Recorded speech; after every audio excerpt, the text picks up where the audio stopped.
and I have $10,000 and I want to turn it into $1 million, right? Podcast called My First Million. I want to go from 10K to $1 million.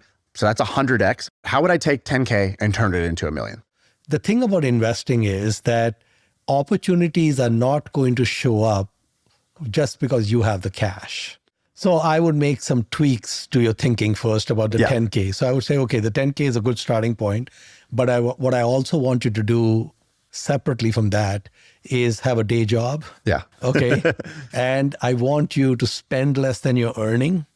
And I want you to take the 10K, and I also want you to take your annual savings, maybe that's 5,000-10,000 a year or whatever it is.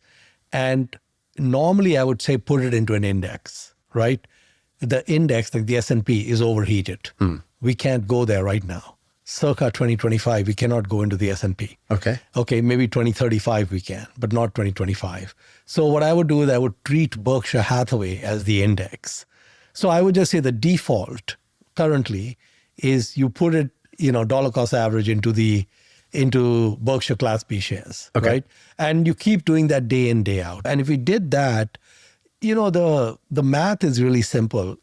Even if we were doing 10% a year, right? I mean, which I think is pretty reasonable for Berkshire.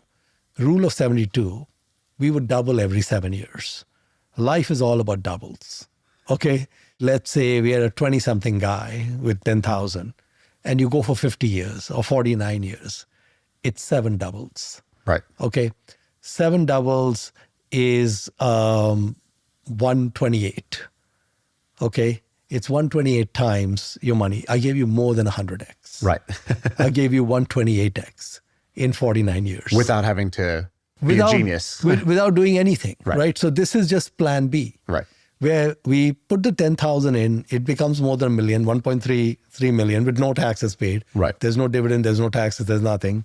And we haven't even gone to plan A yet, right? This is just sitting there. Now, the other thing is that every once in a while, there'll be opportunities that show up.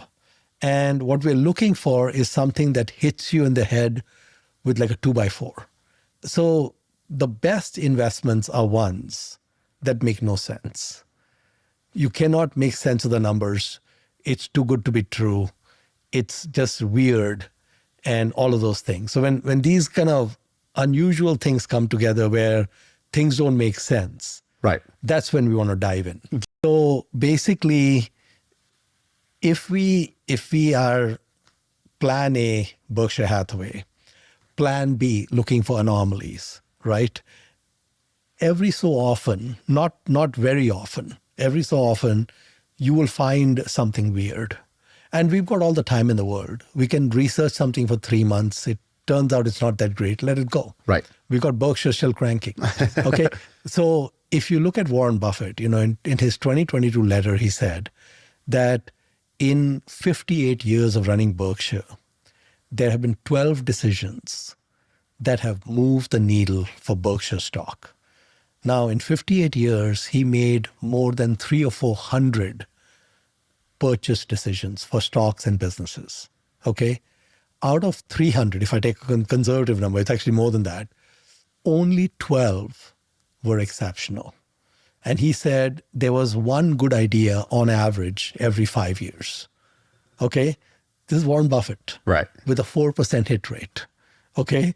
So basically, great investment ideas are rare. We're not going to run into them every week or every month or every year. So plan A, stick it in the index. Plan B, keep running a Geiger counter over everything, looking at different things.